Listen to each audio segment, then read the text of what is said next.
இந்த நோம்பு எல்லாம் வந்துட்டா எப்படி இருக்குங்க? தேர் கூட்டம்தாங்க. ஆமாங்க, எங்கள் ஊர் வஞ்சியம்மன் கோயில் தேர் திருவிழா தாங்க. ஏன்னா ரொம்ப சூப்பராக இருக்குங்க. அங்கே அவ்வளோ கூட்டம் இருக்கும். ஸோ அதுக்காக தான் வந்து நாங்கள் போயிட்டுருக்கோம்.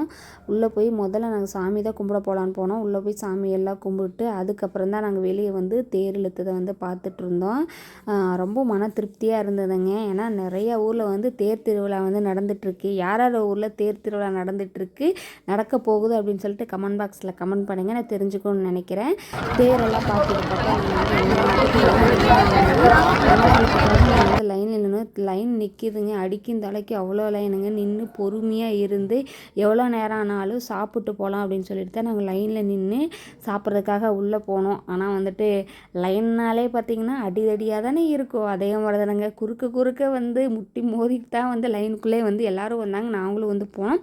போயிட்டு எப்படியோ ஒரு திருப்தியாக வந்து நல்லா சாப்பிட்டு அதுக்கப்புறம் வந்து வெளியே வந்து தேர்க்கடையில் சுற்றி பார்க்கலான்னு சொல்லிட்டு கடையெல்லாம் சுற்றி பார்த்துட்டு இருந்தேங்க.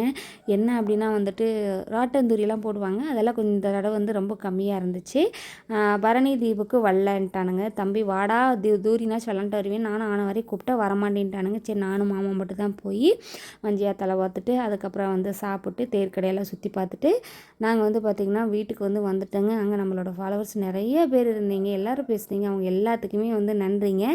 என்ன போட்டிருந்தாங்க பார்த்திங்கன்னா தக்காளி சாப்பாடு தாங்க. செம்மையாக இருந்ததுங்க. மாசாக இருந்தது. நம்ம சாப்பிட்டு அதுக்கப்புறம் பார்த்திங்கன்னா வந்துட்டு கலை நிகழ்ச்சி வந்து போட்டிருந்தாங்க. இந்த கலை நிகழ்ச்சியில் வந்து நம்ம ஜீ தமிழ் புகழ் சரிகமப்பா நம்ம யோகஸ்ரீ பாப்பா வந்து வந்திருந்தாங்க. அந்த பாட்டு அவங்க என்ன பாட்டு பாடியிருப்பாங்கன்னு சொல்லிட்டு கெஸ் பண்ணுங்கள். நிறைய பேர் வந்திருப்பீங்க. வராதவங்களாக இருந்தாலும் சரிட்டு அவங்க என்ன பாட்டு பாடியிருப்பாங்கன்னு சொல்லிட்டு கமெண்ட் பாக்ஸில் கமெண்ட் பண்ணுங்கள். ரொம்ப சந்தோஷம். யோகஸ்ரீ பாப்பா வந்து எங்கள் ஊருக்கு வந்து பாடினது. அதையும் கொஞ்சம் நேரம் நின்று வீடியோலாம் எடுத்துகிட்டு அதுக்கப்புறம் பார்த்திங்கன்னா நாங்கள் வந்து வீட்டுக்கு கிளம்பிட்டோங்க. எங்களுக்கு அந்த டே வந்து ரொம்ப ஹாப்பியாக போச்சுங்க.